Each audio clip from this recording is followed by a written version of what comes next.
Boa noite, pessoal. Sejam muito bem-vindos.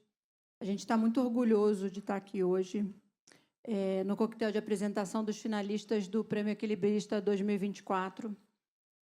Tenho um especial apreço por esse prêmio. Eu acho que o IBEF tem, cada ano, se superado na qualidade dos profissionais que se associam, que estão com a gente, e principalmente nos concorrentes ao prêmio. Acho que é quase aquele conceito do tanto faz, né? Porque realmente estamos falando aqui de profissionais de muito destaque nas suas áreas de atuação, como CFOs, e estamos muito orgulhosos de ter os três aqui hoje. Eu queria mencionar para vocês que o processo de votação está sendo auditado pela BDO, ainda está em curso. Quem não votou, por favor, chequem suas mensagens não lidas no WhatsApp, suas caixas de spam no e-mail.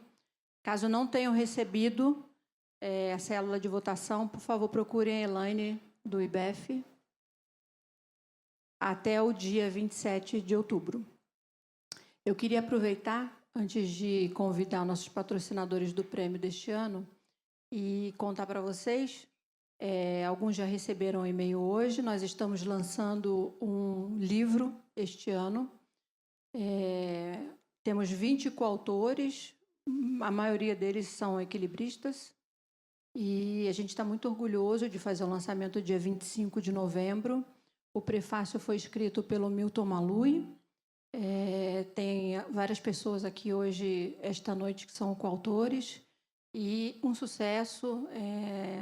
Vocês vão receber, esperamos que possam estar lá com a gente, vai ser uma celebração muito bacana, e é uma obra que vai ficar aqui de legado para o Instituto, porque nos dedicamos bastante, cada um de nós, aos nossos capítulos. Então, a obra ficou muito bonita e é um compilado da experiência, do conhecimento de vários CFOs de muito destaque no mercado. Então, é uma obra super preciosa para a gente ter e para o IBEF deixar aí de legado. Chega aquele momento agora super interessante e o ápice do nosso ano em relação ao prêmio. É um processo bastante criterioso de escolha dos concorrentes. Vários players do mercado participam das indicações. Alguns deles, inclusive, estão aqui hoje. É um trabalho que tem uma governança muito séria por trás. É um processo auditado. E a gente percebe o quanto existe de profissionalismo, o quanto existe de seriedade na carreira desses profissionais que estão aqui hoje, para chegar ao ponto de terem as indicações desses participantes do mercado que ajudam a gente na construção das indicações. Então, temos uma comissão também que avalia todo o processo e que garante a lisura da escolha, da decisão. Então, eu queria dizer para vocês que, para além de ser um privilégio muito grande do IBEF contar com vocês como concorrentes, é que isso aqui é uma deferência muito importante do mercado. A gente já viu passar aqui, nessa oportunidade, profissionais de muito destaque, que a gente se orgulha muito de ter como equilibristas do IBEF. Não existe ex-equilibrista, uma vez que você seja eleito, você vai ser sempre equilibrista, vai estar para sempre ligado a esse prêmio no Instituto. Então, é uma honra para a gente, mas é uma honra principalmente para o profissional que está concorrendo aqui. Então, eu queria, neste momento, apresentar o Gustavo Pimenta, da Vale. Ele vai ter 10 minutos aqui de conversa e depois a gente tem 10 minutos também de Q&A, ele vai se apresentar. Seja muito bem-vindo, Gustavo. É um privilégio ter aqui você hoje. Fique à vontade. Bom, primeiro, boa noite. É uma grande honra estar aqui hoje. Queria cumprimentar aqui a equipe comigo, tanto a Kátia quanto o Antônio. Muito bom rever vários amigos aqui de longa data, que tinha muito tempo que eu não via, né? Estou vendo aqui a Karen, que me trouxe de volta ao Brasil, há 3 anos atrás, a culpada de eu estar aqui na Vale. Você vê que ela está culpada de vários E a ideia aqui é falar um pouquinho, talvez eu falar um pouquinho do meu ano, né? Mas inevitavelmente a gente toca no processo de sucessão da Vale, que foi um processo que eu acho que todos acompanharam aí. Mesmo quem não queria acompanhar, acabou acompanhando. Eu estou há 3 anos na companhia, eu sou CFO de companhia aberta há muitos anos, eu fui CFO da Eletropaulo, fui CFO da Tietê, fui muitos anos CFO da ES fora do Brasil, ainda nos Estados Unidos, em Washington, e resolvi voltar ao Brasil para assumir esse desafio. E desde então, fazem 3 anos que eu estou na Vale, numa missão que eu estou muito feliz. Obviamente que a gente, no final das contas, todo esse processo levou a um processo de sucessão que foi exitoso, eu vou chegar um pouquinho lá, mas mais do que isso, eu tenho tido uma oportunidade de conduzir projetos muito transformadores dentro da companhia ao longo desses 3 anos, né, ainda como CFO.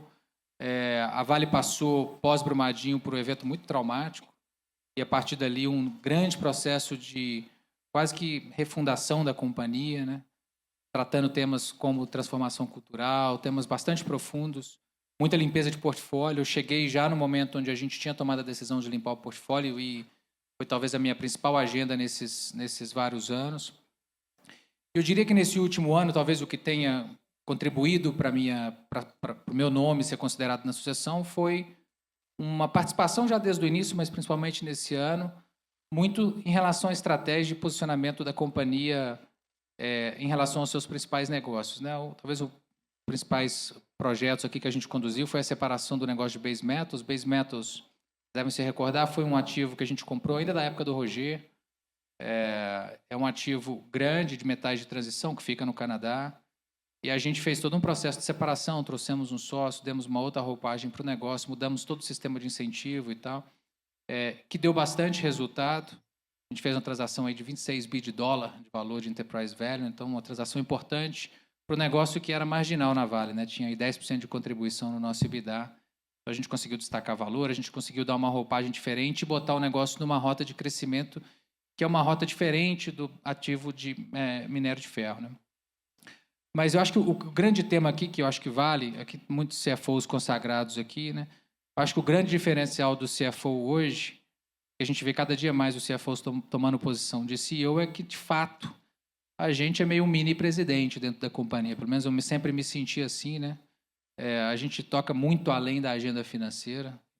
Eu sempre tive essa cabeça e imagino que vários de vocês aqui também, onde a nossa função é gerar valor, né? Então, o que a gente precisa fazer para destravar valor da companhia no médio e longo prazo, seja tratando de incentivos, né? Mudando política de incentivos internos dentro da companhia, a gente fez isso, fazendo o carve-out de um negócio, porque aquele negócio estava escondido dentro da Vale, e separamos aquele negócio.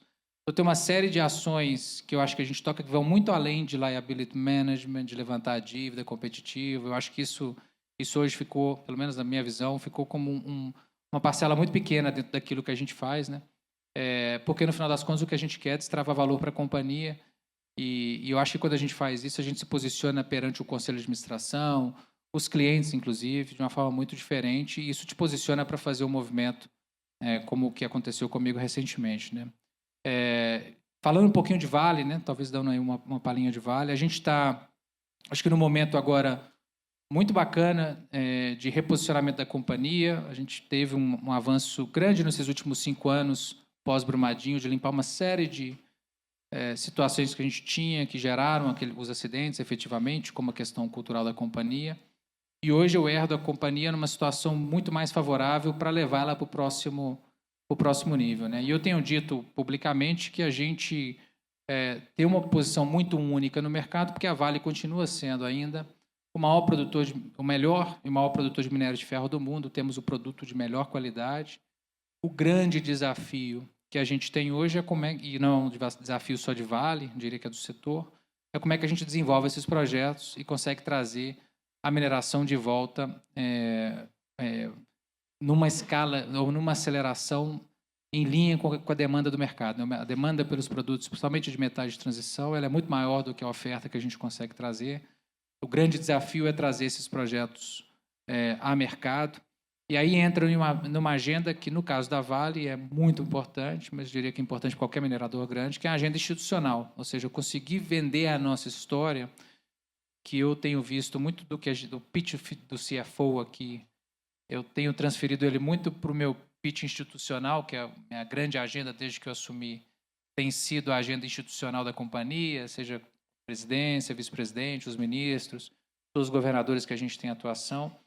E muito da nossa pauta é contar a nossa história e por que a Vale, por que a mineração faz sentido, e por que ela é necessária, e por que a gente consegue fazer uma mineração responsável, sustentável, deixando um legado positivo para a sociedade, né?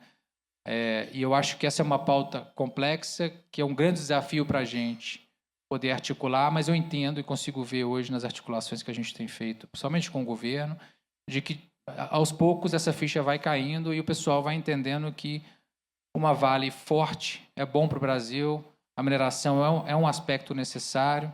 A gente olha os múltiplos do setor, né? Acho que o Antônio estava me reclamando do múltiplo dele de 8 vezes, o meu é 3,5. Né? Então, a mineração trada no múltiplo muito descontado.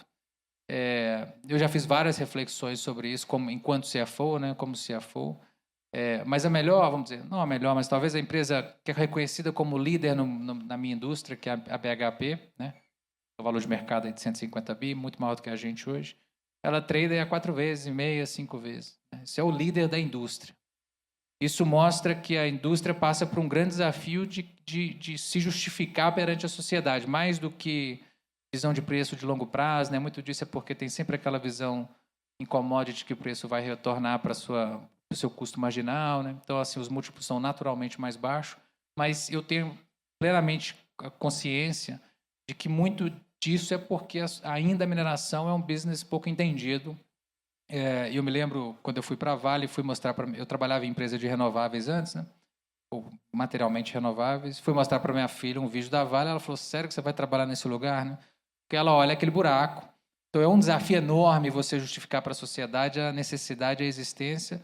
Mas quando a gente entra e chega perto, a gente vê que o impacto positivo daquela atividade é substancialmente maior do que o impacto que ela causa negativo, né? A gente, hoje, pega Carajás, por exemplo, não sei se já tiveram a oportunidade de visitar lá, mas Carajás é um negócio espetacular, todo brasileiro deveria conhecer, e é um negócio que deveria ser um motivo de orgulho enorme para a gente.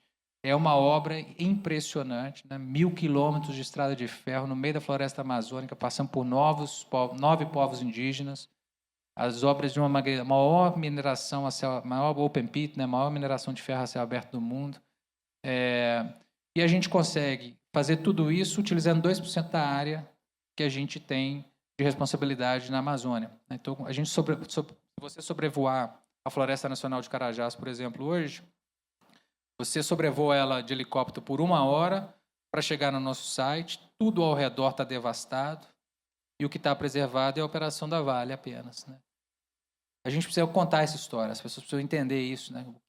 A única coisa que foi devastada foi a área que a gente não estava cuidando, que foi a área que a parte de gado avançou bastante, principalmente a mineração ilegal e gado avançou bastante. Então, muito do meu desafio aqui é poder contar para a sociedade, trazer os stakeholders, trazer o ambiente institucional comigo, para que a gente possa mostrar que a mineração é necessária, o país tem vocação mineral, né? E a gente precisa abraçar isso. Países muito mais ricos que os nossos abraçam a vocação mineral, pega a Austrália, pega o Canadá, por exemplo. Há 10 anos atrás, não sei se vocês sabem dessa informação, mas há 10 anos atrás, 10 a 15 anos atrás, a Austrália produzia o mesmo tanto de minério de ferro que a gente, mais ou menos 300 milhões de toneladas. Hoje a gente produz, como país, né? Hoje a gente produz 400 milhões de toneladas e a Austrália produz 900 milhões de toneladas. Então a gente perdeu a corrida para os australianos, eles botaram todo um modelo de desenvolvimento favorável à mineração, inclusive de licenciamento, e se posicionaram de uma forma totalmente pró-desenvolvimento, obviamente cobrando das companhias responsabilidade, e a gente ficou para trás nessa jornada. A mesma coisa acontece com o Canadá. Então, muito do meu desafio, que eu acho que eu trago um pouco do nosso DNA de CFO, de conversar e contar histórias, né, para o mercado e convencê-los de uma determinada estratégia, eu acho que se aplica aqui também no mundo institucional, com uma linguagem talvez menos complexa do que a gente utiliza normalmente, mas é fundamental a gente contar a história e vocês vão escutar muito mais da Vale nesse próximo ciclo. Então, eu queria parar aqui, acho que tem um Q&A, e aí deixar para que vocês também possam aí me fazer perguntas. Gustavo, obrigada. Primeiro também, a gente sabe que você tem que sair um pouco mais cedo hoje, você tem outro compromisso. Obrigada também por ter flexibilizado a agenda. Temos perguntas para o Gustavo, porque eu já tenho a minha.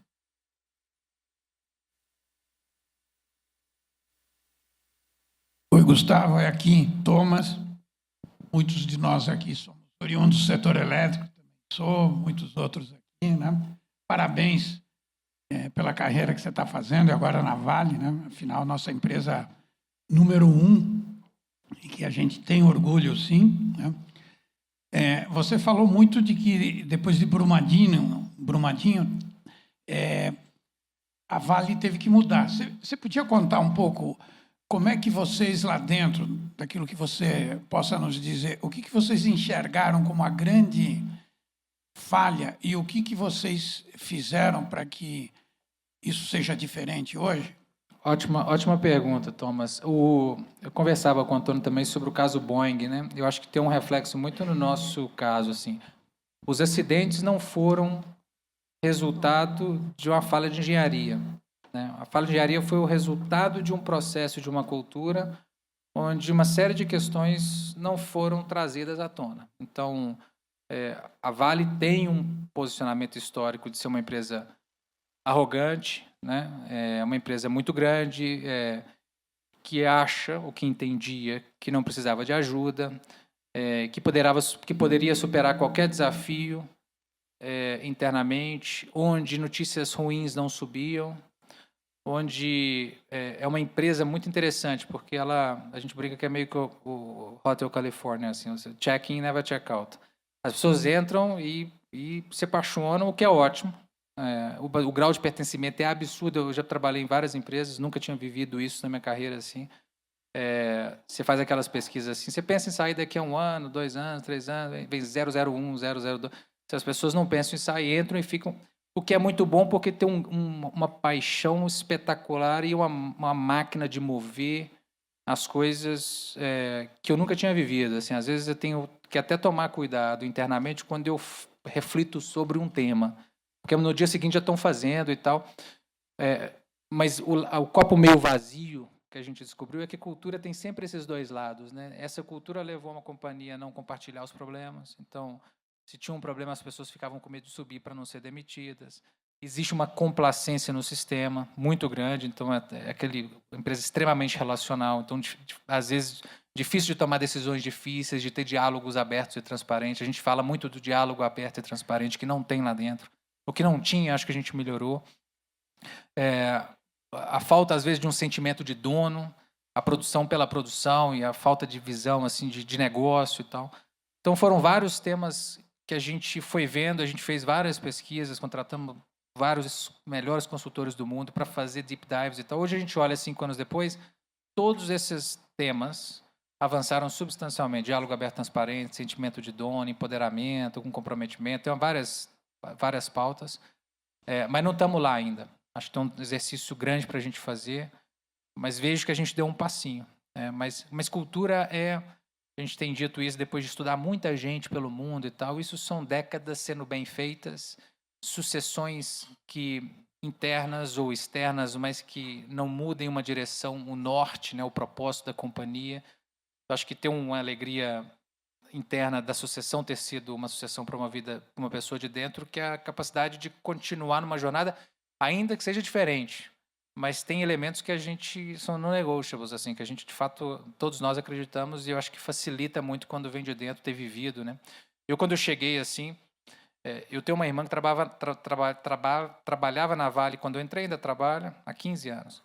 E eu acompanhei o acidente, eu sou de Minas, então todo mineiro sofreu, todo brasileiro sofreu, mas eu sou daquela região, então, e eu tinha uma irmã que trabalhava, fiquei preocupado com ela perdeu amigos, então eu senti aquilo e talvez tenha sido uma das razões que me convenceram a voltar, de poder contribuir, né?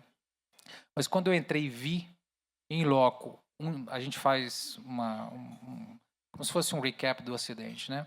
Todos os anos na data do acidente. Quando você vive aquilo com a turma, é um negócio que muda a tua vida, assim, porque aquelas pessoas perderam colegas de trabalho. Não foi todo acidente é péssimo, mas Quem morreu ali foram os funcionários nossos, né? Eles estavam almoçando e vários se conheciam. Então, foi uma cicatriz muito profunda dentro da companhia, mas o Eduardo, acho que foi inteligente, junto com o comitê executivo à época, de falar o seguinte: esse vai ser um driving force para a gente poder mover essa companhia numa direção. E conseguiu mobilizar uma companhia de 60 mil pessoas numa determinada direção, e eu acho que a gente avançou. Mas não estamos lá ainda não. Essa é uma jornada que eu acho que talvez nem eu consiga vê-la concluída. Acho que vai ficar ainda para os próximos.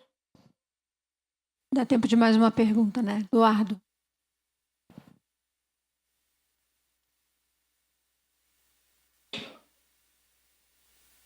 Guerra do Guerra Batista, chegando agora, né, e participando desse grupo seleto. Primeiro, parabéns a vocês, porque realmente é um prêmio distintivo, né, pela qualidade que todos vocês atingiram ao longo da sua carreira.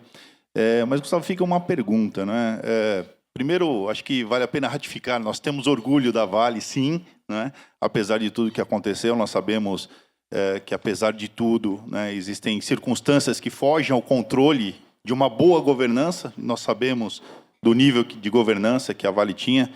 E, analisando o DNA da Vale, né, que é uma empresa voltada à governança, que sempre pensou em sustentabilidade porque atua efetivamente diretamente no meio ambiente. E, por último, tratando de pessoas, você falou dos povos nativos, né, de uma correlação, de uma interdependência efetiva. Unindo todos esses três pilares, eu pergunto para você, que está chegando, né, há pouco tempo, qual é a mensagem que você deixa para os demais CFOs, para os demais CEOs e empresas, em relação à mensagem do ESG? Porque ainda muito se discute sobre a sua eficácia, a sua validade, se é modismo ou não. E para vocês, que efetivamente dependem desses pilares, né, qual é a mensagem que você pretende, inclusive, drivar agora, né, na sua gestão? Obrigado. Obrigado a você. Então, eu acho que eu acompanho esse tema há muitos anos, e o setor talvez de utilities ou de energia talvez tenha começado essa transição até antes do setor de mineração. Foi uma das coisas que me atraiu na mineração. E a gente tem escutado recentemente alguns questionamentos, né? Talvez até uma reflexão se o ESG vai, se não vai, muitos posicionamentos eventualmente contrários ou de tomar mais tempo. Eu, pessoalmente, acredito que isso já foi, né? Quer dizer, essa é uma condição existencial para as companhias, talvez seja uma questão de ritmo. No caso da Vale, este é um negócio, assim, eu tenho dito muito lá dentro e publicamente, assim, o nosso negócio é totalmente aderente à transição energética. Sem transição energética, a gente perde valor, a gente ganha valor, nós somos uns vencedores na transição energética. Por quê? Porque a transição energética, obviamente os metais de transição são óbvios, níquel, cobre e tal, mas o próprio minério de ferro de alto teor, ele é super necessário, por exemplo, para garantir que a cadeia do aço, né, as siderúrgicas, possam produzir com uma menor pegada de carbono, né? E o minério de ferro de alta qualidade permite isso, né? Ele tem menor pegada de carbono na ponta final do cliente. Então, para a gente, a transição energética é o negócio da companhia. Eu acho que, confesso assim, como CFO, eu fui evoluindo meu próprio entendimento de mundo e talvez de big picture assim, de negócio, e na Vale essa ficha caiu, que são os aspectos de trazer a sociedade nessa jornada. Assim. Eu consigo ver na Vale muito claramente esse elemento. Assim. A Vale só vai ser vencedora quando ela conseguir trazer a sociedade com ela nessa jornada. Ou seja, a gente tem que ter um impacto positivo nas regiões de atuação, né? Não pode ser aquele mal necessário. Eu quero que a Vale esteja aqui porque ela paga o royalties e nós precisamos deixar um impacto positivo, e eu estou muito convencido de que os negócios que vão vencer no longo prazo são os negócios que conseguem trazer, junto com o resultado e toda a questão de retorno e tal, também a sociedade contigo, porque são negócios mais resilientes, conseguem ter licença para operar, conseguem gerar novos negócios. Então, para a gente, essa questão de sustentabilidade, seja social, seja ambiental, seja governança, ela permeia todo o negócio da companhia, não é uma questão que era no passado, né, que estava ao lado da companhia, dando opinião, dando visão, botando meta. Hoje é o nosso negócio, essencialmente. Tá? Obrigada, Gustavo. Eu queria agora convidar o Antônio Garcia para os 10 minutos de speech dele, depois mais 10 minutos de Q&A. Boa noite a todos. Desde já agradeço, é uma honra estar pela segunda vez aqui. Muito obrigado. Realmente é um prazer estar falando com vocês.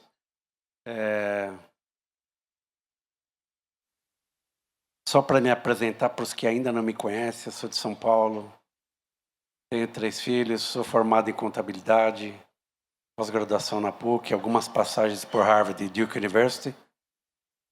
Trabalhei 36 anos da minha vida em empresas alemãs, aí resolvi trabalhar na Embraer, minha primeira empresa brasileira, e eu comecei... Obrigado, Karen. Eu comecei dia 1º de janeiro de 2020, no pior ano da aviação no mundo, provavelmente. Bom, pode parecer um pouco burocrático, aliás, muito bom ter você comigo aqui, Gustavo. Voltamos à normalidade, ter uma mulher que nos representa muito bem aqui.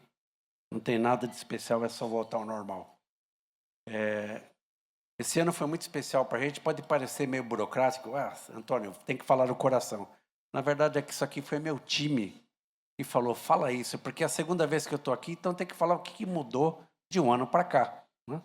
E foram eles que fizeram, e são eles que são responsáveis por eu estar falando com vocês aqui hoje.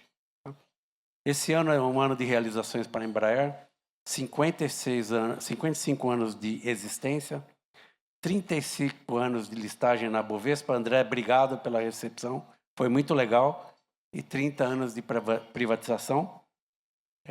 Eu acho que é desnecessário falar que as nossas unidades de negócio estão em franco desenvolvimento, avaliação executiva e serviço e suporte, recebendo investimento com crescimento sustentável orgânico. A nossa área de defesa, quando a gente lançou o cargueiro, o mundo precisava do avião, então assim, está virando a vedete dos países do NATO, e vocês vão ouvir muito boas notícias ainda. E aviação comercial, a gente continua monopolista nos Estados Unidos, com um avião até 88 passageiros, até por isso recebemos uma ordem enorme da American Airlines. Assim, esse avião a gente já vende há 20 anos e a gente acha que vai vender por mais 10 anos, porque não tem substituto hoje. Até por isso a gente está modernizando ele. E a plataforma E2, o 95 E2, onde a gente, a partir desse quarto que a gente acabou de anunciar na sexta, a gente tem um avião em todos os continentes do mundo quando a gente fechou uma ordem com a Virgin Australia. Então, essa é a plataforma global da Embraer, e aqui a gente compete com a Airbus, no A220-300. Tem mais a última unidade emergente, mas eu vou falar dela lá na frente. Que é importante para nós, e bate com um pouco o que o Gustavo falou. A gente foca muito em cultura na Embraer, o CFO também. Tá? E eu queria destacar um pilar cultural que a gente reviu em 2020, que é a responsabilidade pelos resultados da companhia, numa empresa de engenharia. E toda a fundação da Embraer é baseada em segurança de voo e de pessoas e de qualidade. Então, segurança sempre em primeiro lugar e qualidade sempre. É o que a gente faz. E esse ano a gente recebeu o Great Place to Work da segunda vez. E também fomos mencionados pela revista Forbes como uma das melhores empresas para trabalhar, o que significa? Cultura faz parte do nosso DNA diário. Acho que se vocês avaliarem o nosso concorrente, talvez seja o contrário que eles façam. E o que a gente está fazendo hoje, tá? Falando de estratégia, como o CFO pode impactar uma companhia, nós estamos preparando a Embraer para os próximos 10, 20 anos. Poderia estar muito bem na zona de conforto para os próximos 5 anos, receber o resultado e fazer outra coisa, mas hoje a gente está quebrando a cabeça lá para os próximos 10, 20 anos, para garantir os empregos das próximas gerações e o sucesso dessa companhia. E com desalavancagem financeira, liability management, proteção do nosso equity, que é importantíssimo, disciplina nos investimentos, sempre buscando eficiência. E para mim, CFO tem que ir na planta, tem que ir na fábrica, buscar eficiência. Eu vou contar um pouquinho mais.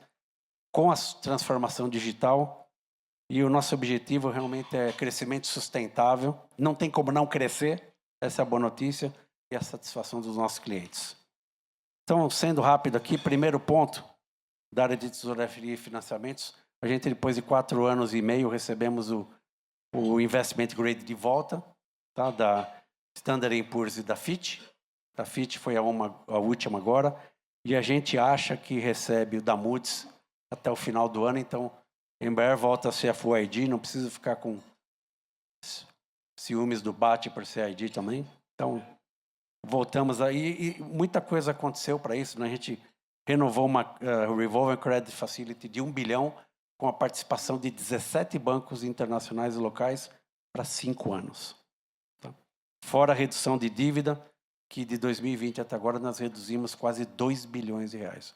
Então, antes o que era 40 equity, 60 dívida, hoje é o contrário. 60 equity, 40 dívida, indo para 70, 30. Tá? E a gente nem precisaria do investment grade, até porque a empresa está com uma net debt EBITDA abaixo de 1 e deve fechar nos próximos quartos com caixa positivo. Tá?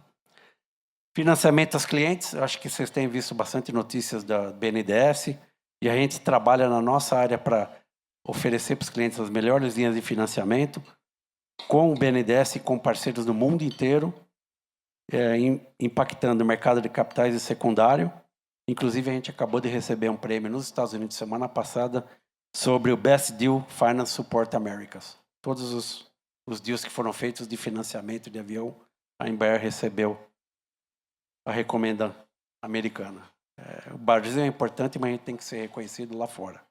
Até porque é uma empresa que exporta 90%, 95% da sua receita. Nós estamos na Lean Digital Transformation. E aí, gente, não é só...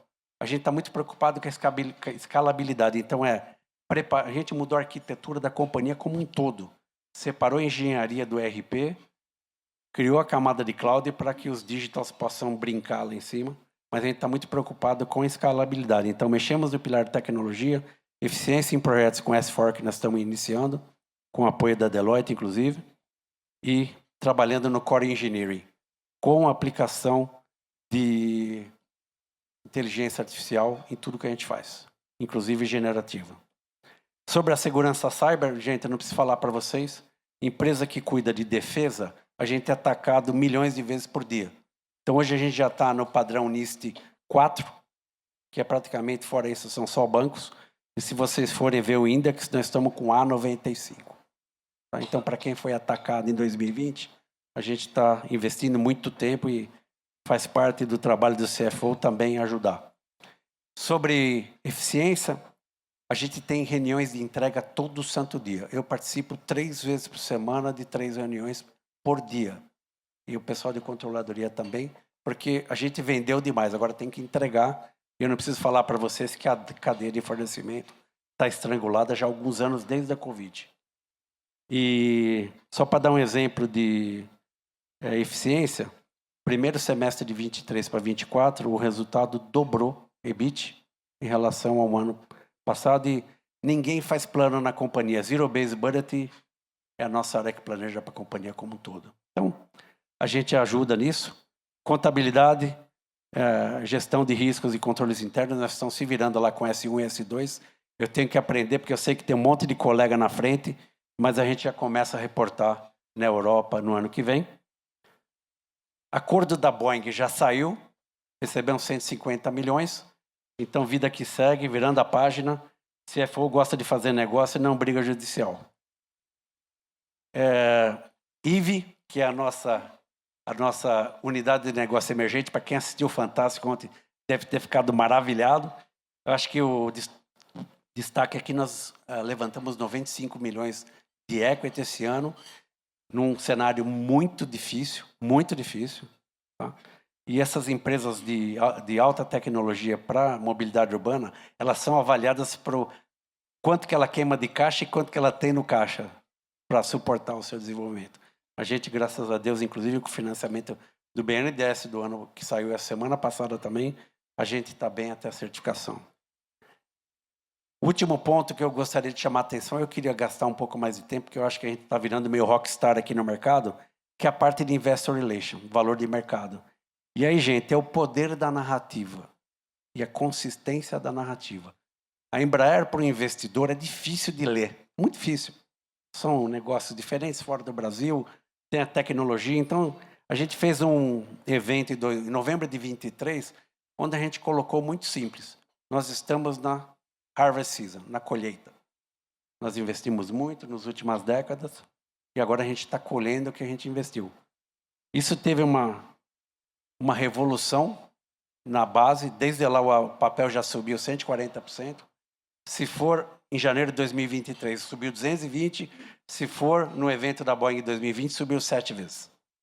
Batemos o recorde histórico da ação na Bolsa, esse ano na B3, e ano que vem a gente deve bater na New York Stock Exchange também. E uma coisa que eu queria chamar de governança, para não dizer que CFO não cuida de governança, a gente criou uma política de non-gap measures. A gente sugeriu para o Conselho aprovar, então, o Conselho que libera o que a gente pode ajustar no resultado. Até para o dia que o Antônio não tiver, não vem alguém lá e ajusta o que quiser. Tá? Então, eu acho que isso é importante para nós. E agora que a gente entrou no índice MSCI em agosto de 2024, a liquidez diária do papel da Embraer é 115 milhões, o da Airbus é 180 diária do papel. Então, assim, a gente está muito feliz com tudo que tem acontecido. E o que eu comentei para o Gustavo, os nossos múltiplos Enterprise Value EBITDA estão em 7,5 a 8. E a mediana do setor lá fora está em 10, 11. Por que a Embraer deve ter menos? Já tem Sell-Side começando a escrever. Então, essa nossa nova fronteira agora, por isso vocês podem comprar ação que está barata ainda. E acho que para terminar, eu também uso meu tempo. Às vezes a gente tem um grupo que a gente chama de mulheres voadoras. Eu faço mentoria 2 vezes por ano para essas pessoas que querem galgar piloto, Alex, mulheres. Então a gente recebe e eu faço mentoria, como também faço mentoria para alguns alunos do Instituto Embraer, Escola Secundária de São Paulo. É isso, gente. Aberto para perguntas. Obrigado. Esse foi o último ano dele. Você falou do último ano. Tá bem. Gente, perguntas? Maíra.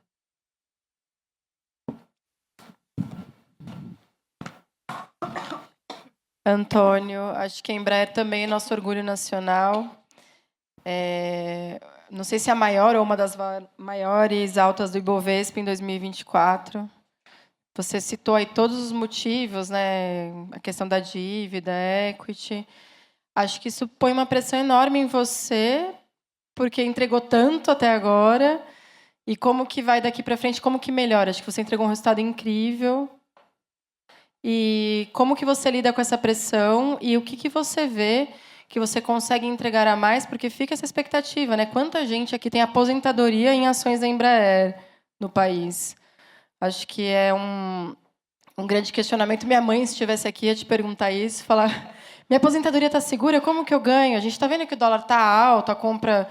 Você falou a maior parte é exportação e tudo mais, mas como que a gente vê daqui para frente, como melhorar isso? Porque já está muito bom, né? Mas quais são as perspectivas para o futuro? Eu tendo a discordar, está muito bom. Obrigado pela pergunta. Assim, aquilo que eu falei da Equity Story, né? Nós estamos no Harvard Season. Se vocês forem lá dentro e perguntar para os meus colegas, eles vão te falar a mesma coisa. E aí, na hora que a gente vai fazer planejamento, também está lá. Significa o seguinte, o nosso compromisso, e é fácil crescer os negócios, cresce o top line, aí você vê o bottom line e não reflete o seu crescimento. A nossa maior preocupação hoje é um crescimento sustentável com geração de caixa. A gente já está ocupado pelos próximos 3 anos, não tem como vender menos ou faturar menos, não tem jeito. Então, a gente cresce de novo 2 dígitos.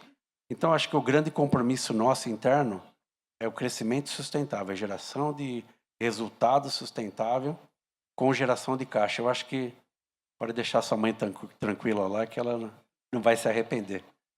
Nós estamos no meio da estrada, ele não chegou lá ainda. Eu acho que a companhia deveria valer muito mais, pelo aquilo que eu falei. Não deve nada para as empresas que estão com múltiplos de 10, 11. Por que a Boeing até hoje é investment grade? E a gente suou a camisa para conseguir o investment grade. Então, assim, a gente vai quebrar isso, eu não tenho dúvida nenhuma. Até porque o nosso produto é tão quanto ou melhor que o deles. Alguma pergunta? Eu tenho. Antônio, quais você acha que são as principais características pessoais que te fazem chegar nesse nível de entrega de resultado Com toda a pressão que vocês recebem, tendo acho que 80% dos investidores da Embraer fora do país, como é que funciona isso? O que te diferencia para estar conseguindo entregar isso tudo? Vou responder, mas vou dar um detalhe. Para você chegar a 86% de todas as ações da Embraer, você precisa hoje de quase 100 acionistas. É tão pulverizado. Então, nós somos uma full corporation por natureza, não tem dono. Os meus colegas de trabalho, eles falam que eu sou o CFO raiz. CFO raiz, o que é? Aquele inconformado, é o fofoqueiro da rua que sabe tudo, é o cara que vai sempre atrás, mas com parcimônia, entendendo o problema. Eu acho que se eu fosse dar uma ou duas características, eu falaria isso. A gente sabe de tudo, impacta na companhia, é ouvido pelo management, pelo conselho, e eu acho que estar no chão de fábrica, para mim, faz uma diferença enorme. Acho que o Mário sabe bem disso, né, Mário? Para quem não conhece o Mário, ele é presidente do Conselho Fiscal da Embraer. Grande colega também. Obrigada por ter vindo, Mário. Bom, Antônio, muito obrigada. Parabéns. É privilégio nosso ter você, Embraer, aqui. Eu queria agora apresentar a Kátia Pereira. Kátia foi aí muito reconhecida pelo case da Sabesp. Então, concorre ao prêmio esse ano também. É um privilégio ter você aqui. 10 minutos de speech e depois 10 minutos de Q&A. Tá bom? Obrigada. Boa noite a todos e a todas. É um prazer estar aqui. Obrigada, Magali. Obrigada, doutora diretoria do IBEF, todos os patrocinadores. Obrigada, Antônio. É um prazer estar aqui dividindo, né, esse prêmio aqui com o Antônio e com o Gustavo. Eu já me sinto vencedora de ter chegado até aqui, né? Para quem não me conhece, eu sou a Kátia Pereira, 30 anos de estrada, sou carioca, nascida em Nilópolis, terra da beija-flor, filha de pais que vieram de Portugal, semi-analfabetos, e que aí eu construí a minha história, o que eu queria chegar, pais comerciantes, né, sempre padaria, e o que eu queria ser na minha vida. Então, aluna extremamente aplicada, que estudou muito, né, foi para a faculdade aos 16, fui fazer economia, me formei aos 20, então tenho 30 anos já de estrada, completei esse ano 50 anos, sempre passando por empresas nacionais, como a TV Globo, como a Embratel, onde eu entrei pós-privatização, no grande boom de telecom, trabalhando toda a parte de planejamento de caixa da companhia, numa visão de suporte à entrega da universalização do telecom, e ainda numa cultura americana, com a MCI WorldCom. No escândalo de 2002, eu estava na Embratel, né, como uma subsidiária da MCI WorldCom. Sofremos bastante em relação a todos os reflexos, embora eu estivesse totalmente separada. Problemas de negociação de dívida, enfim. Lá eu me tornei gerente de planejamento e controle de tesouraria, cuidando do caixa da companhia e toda a dívida e toda a parte de back-office da tesouraria, suportando todo o reporte para o mercado em relação à dívida. Participei de todo o processo da Telmex, passando para os mexicanos, né? Então, uma nova cultura se instalando na companhia.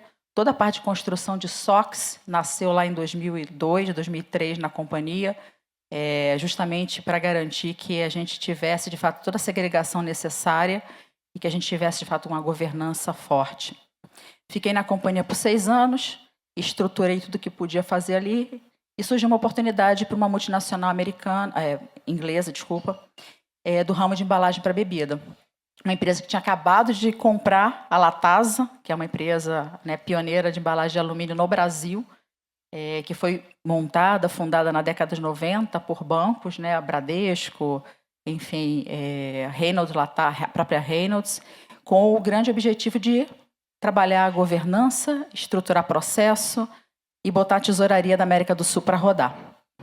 Fui para lá e lá fiquei, entre todas as transições que depois teve a aquisição, fiquei quase 17 anos, cuidando da tesouraria, olhando e implementando toda a parte de processos, padronização de processos. Como o Antônio fala, eu gosto de chão de fábrica, então a primeira coisa que eu fiz foi ir para o chão de fábrica, entender o que eu tinha lá na fábrica e como é que eu poderia maximizar valor. Trabalhar em multinacional para CFO, eu falo que não é sexy, porque você tem uma lista de coisas que você não pode fazer, né?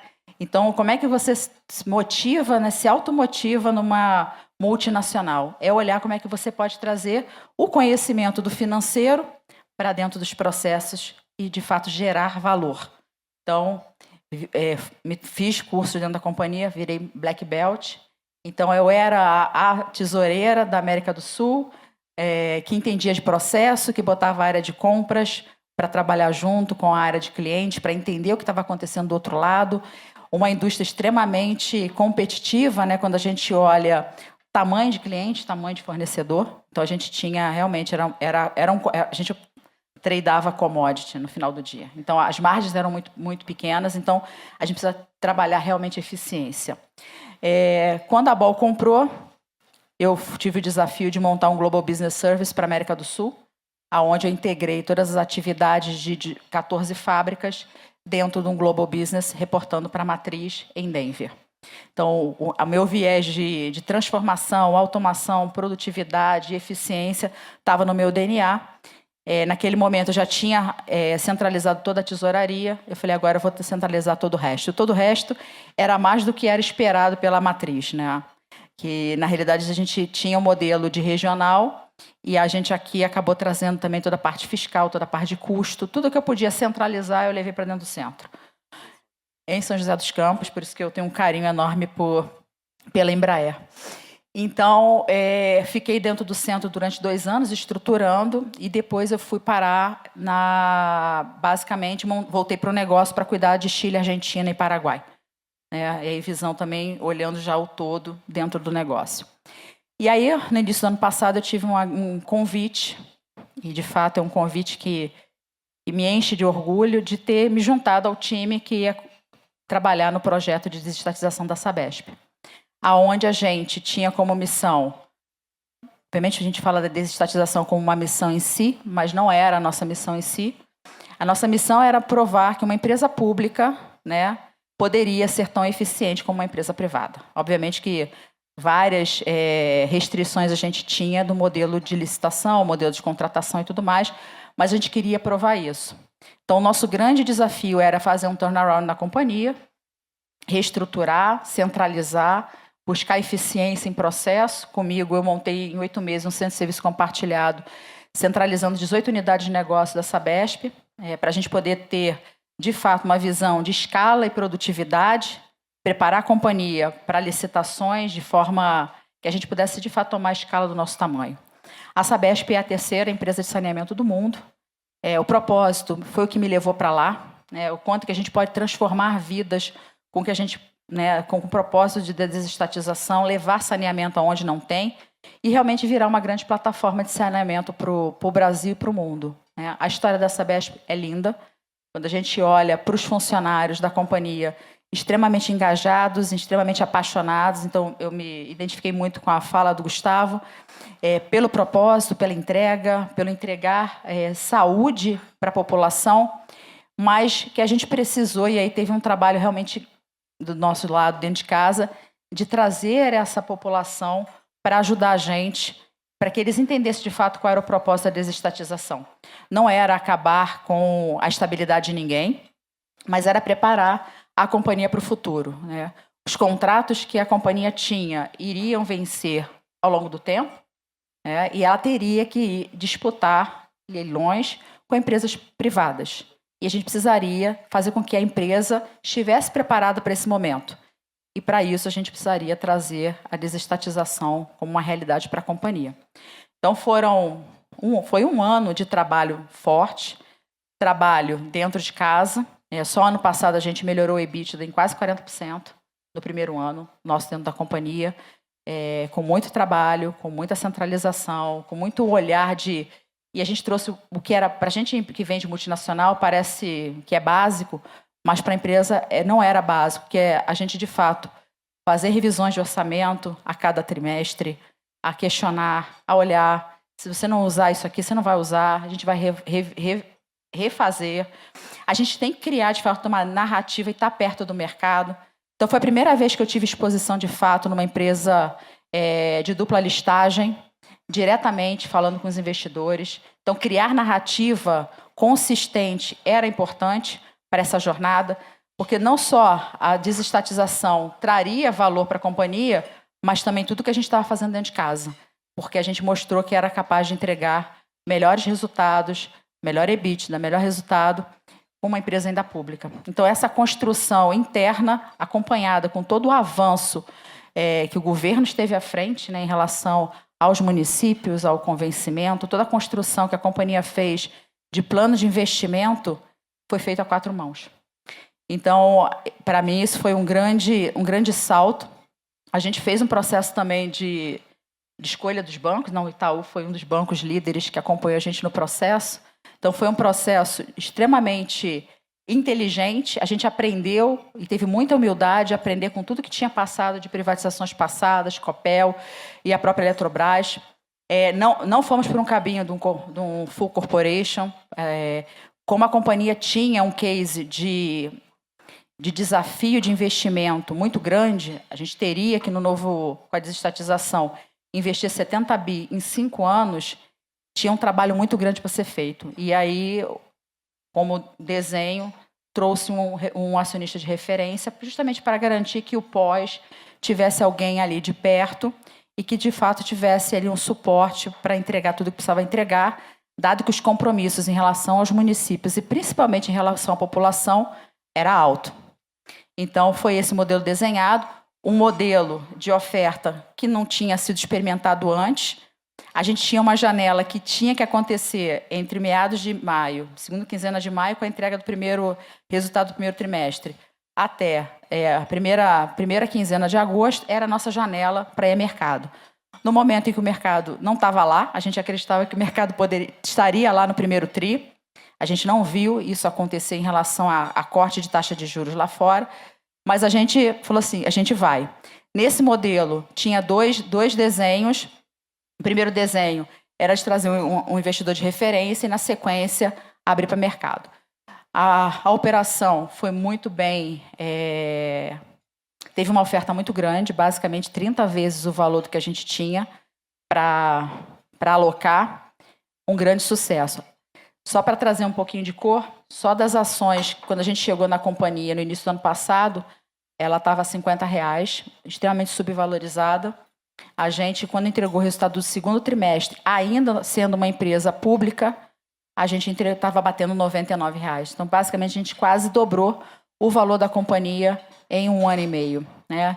Fruto de muito trabalho interno, onde a gente trabalhou forte com o governo, fazendo toda a parte de revisão de contrato com os municípios. Então, mexemos na regulação. Então, muito ceticismo também do mercado, achando que não ia conseguir fazer no prazo, que era o prazo que a gente tinha, mudar contrato de regulação, trazendo maior assertividade ou maior previsibilidade da empresa pelo prazo que foi adicionado ao contrato.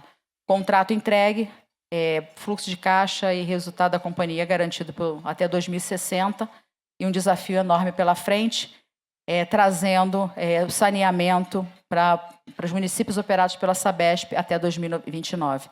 Então, a missão está cumprida e daqui para frente agora é entregar o que foi combinado, o que foi acordado com os municípios e o que foi acordado principalmente com a população. Para que a população ela tenha saneamento, a gente está trazendo a área rural para dentro dos recortes dos municípios, a parte informal e consolidada também. Então, maior abrangência e uma Sabesp aí preparada para um futuro promissor de crescimento. Kátia, parabéns. Muito obrigada por compartilhar. Temos alguma pergunta? Nossa. Depois é o Sérgio, então. Kátia, boa noite. Parabéns pela trajetória. Meu nome é Davis, represento as Oetes. Eu gostaria de saber um pouco mais a respeito da cultura. Acredito, do meu ponto de vista, que a cultura é um dos grandes desafios em todo esse processo. E você, como líder de finanças, de que maneira você entende que finanças, lá, em todo esse processo, pôde contribuir e influenciar para que houvesse uma mudança da maneira com que vocês projetassem? Ótima pergunta. Realmente, o grande desafio foi a cultura. A empresa, basicamente, é uma empresa, como toda empresa pública, acaba sendo comando-controle. A gente via que era muito hierarquizada, então as pessoas não tinham acesso aos diretores, era como se estivesse num Olimpo, e alguém fala, mas a gente não sabe quem é essa pessoa exatamente, é uma entidade. Eles também tinham uma cultura de que, por ser uma empresa pública de economia mista, a cada 4 anos mudava o governo, mudava a gestão. Então, essa era a cultura que estava na cabeça deles, e que isso, de alguma maneira, forjou o time, né, meu N-1, a eles trabalharem e entregar. Então, um pouco do que ele falou, né, o Gustavo. Eles tinham um compromisso muito grande, uma entrega muito grande, e entregava a qualquer preço, e iam fazendo. Né? Então, a gente até falava, né, e brinca, né, a companhia sempre foi muito eficaz, porque ela sempre entregou o que ela precisava fazer. Momentos de crise da companhia, né, momentos de dificuldade, como foi toda a parte de crise hídrica de 2014 a 2016, né, o corpo técnico da companhia deu solução, e hoje a companhia está muito mais bem preparada para situações como aquela. Só que quando a gente fala, né, essa equipe que chegou para integrar. E isso foi que fez toda a diferença no processo. Muita transparência, muita comunicação. A gente tinha live todo mês com todo mundo, né? Vindo do presidente, a gente cascateava todos os diretores. A gente fez algumas coisas simbólicas na companhia, né? A gente quebrou, reformou toda a sede, botou open space, tudo era salinha, ainda, né? Empresa pública. Então a gente abriu portas abertas sempre, a gente sempre conversando com todo mundo, dizendo o que a gente precisava fazer e estava junto, mostrando que a privatização trazia perenidade e crescimento para a companhia, diferente de muitas histórias de privatização, que era muito mais focada numa história de redução de custo, né, eficiência. A empresa traz uma história de crescimento, basicamente com a entrega da privatização e a entrega dos investimentos de 70 bi, ela dobra de tamanho em 5 anos. Então, é um case de crescimento que traz oportunidade para todo mundo. Então, a gente tocou no coração dos funcionários, falando de perenidade, crescimento, sustentabilidade. Média de idade da companhia, 55 anos. Então, trazer as pessoas para trabalhar junto, a gente fez o que a gente fez através das pessoas e com as pessoas. A gente não teve situações de largar caneta, greve, não vou fazer. A gente conduziu isso com o time interno, né? Acho que esse é um grande exemplo. Eu tenho funcionários meus que falavam assim, cara, é muito mais sorte do que juízo. Eu falei, não, vai dar certo, a gente vai conseguir entregar.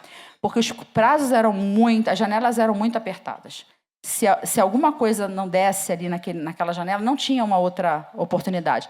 A gente teve que lidar com 2 auditorias em campo. No meio do ano passado, a gente trocou a auditoria como empresa pública, licitação, prazo, acabou, licita de novo. A gente teve que trabalhar com 2 auditorias ao mesmo tempo para poder validar toda a documentação da oferta. Então, acho que o que levou aqui foi trazer todo mundo pelo coração, pelo propósito, né? O sabespiano, né, como a gente chama, é apaixonado por aquilo que faz. A gente teve o caso recentemente em Porto Alegre, né, das enchentes. A gente mandou um time para lá. Todo mundo queria ir, todo mundo se organizou para ir, para ajudar, porque esse é o espírito deles. Então, assim, a gente está fazendo alguma coisa pelo próximo, pela população, a gente está lá para fazer. Então, acho que o grande desafio foi esse, a gente conseguiu trazer todo mundo. A companhia, ano passado, também fez 50 anos, também, que foi algo emblemático. Então, a gente trouxe todo esse ambiente para unir as pessoas e trazer esse propósito. E portas abertas, conversa, ser transparente, diálogo.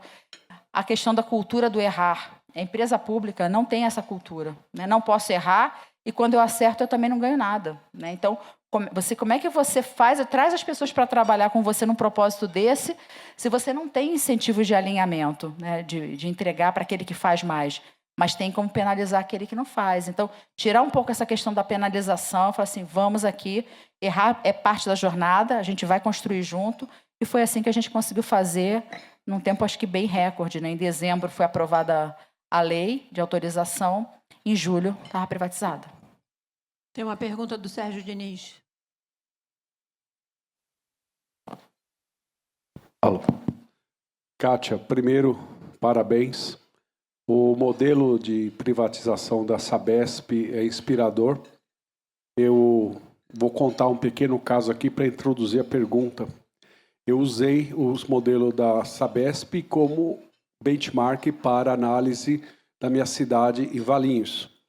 Alguns membros da Câmara me pediram que eu fizesse uma análise técnica da proposta de privatização da Companhia de Águas da cidade, do ponto de vista técnico-financeiro. Meu parecer foi negativo. Era um contrato que claramente não trazia benefícios para a cidade, só trazia para quem comprasse a empresa. Obviamente, a gente sabe como as coisas funcionam no Brasil. Resumindo, felizmente, a gente conseguiu, na última eleição, trocar a prefeita e o grupo que foi contra vai assumir lá e vamos tentar reverter a privatização que não era favorável ao município. Ou pelo menos nenhuma evidência mostrava que fosse favorável. Então eu queria que você falasse, de forma resumida, como que você vê esse equilíbrio entre trazer o resultado para a empresa, uma empresa de serviço público, e trazer benefícios ao mesmo tempo para a população, que é o que nós não vimos em Valinhos, só para o acionista novo e nada para a cidade ou para os funcionários, realmente era muito de one-sided contract, né, a privatização. O que você pode nos dar de lição de aprendizado aí? Essa pergunta é muito boa, Sérgio, porque acho que essa foi a que ficou na cabeça do governador, todo o secretariado, ao longo de toda a discussão de modelo. Como é que a gente traz realmente algo que traga valor? Realmente os acionistas existem, a gente precisa remunerar, tem que dar resultado, e ao mesmo tempo como é que a gente traz isso para a população? Então, um ponto do que foi discutido em termos do contrato, né, o contrato ele traz toda a questão da aceleração, né, da universalização para os municípios, então isso está muito claro no contrato, no apêndice para cada município, todo mundo sabe o que vai ser entregue e em quando vai ser entregue, obviamente a população está recebendo. Eu acho que um grande diferencial foi o desenho de criar o fundo de universalização pelo Estado, onde 30% do recurso recebido pelo Estado vai para esse fundo, para ele subsidiar a tarifa para o consumidor. Lembrando que a remuneração da companhia, ela, basicamente, quando a gente fala, é por ativo, né? É um contrato, não é por contrato, sim por ativo. Quanto mais você investe, automaticamente você tem um aumento, uma pressão de tarifa. Então, como acelerar em 5 anos a universalização sem onerar a população? Esse era o grande desafio, né? A matemática dizia, não dá para fazer, porque se eu acelero e entrego o serviço, eu vou ter que cobrar mais pelo serviço, através da tarifa. Então, acho que o desenho da criação desse fundo, né, para servir de subsídio para a tarifa, a gente tinha uma projeção de tarifa até 2033, que era quando teria que entregar a universalização. O desenho, a modelagem foi feita, foi para que o que fosse desenhado tinha que ficar abaixo da tarifa que a gente entregaria até 2033. Então, esse foi o desenho. 30% do recurso vai para o fundo, todo o dividendo que o Estado recebe pela Sabesp, daqui até 2029, pelo menos, vai para o fundo. E isso vai ser utilizado para segurar, ser cap de tarifa para a população. Na largada, no dia seguinte, a privatização, a companhia, né, o Estado, colocou e a gente deu um desconto já na tarifa diretamente para a população. Então, vulnerável e social 10%, residencial 1%, comercial e industrial 0,5%. Então, acho que esse foi o movimento de tudo que a gente viu de passado para não onerar a população, foi a criação do Fundo de Universalização. Obrigada, Kátia.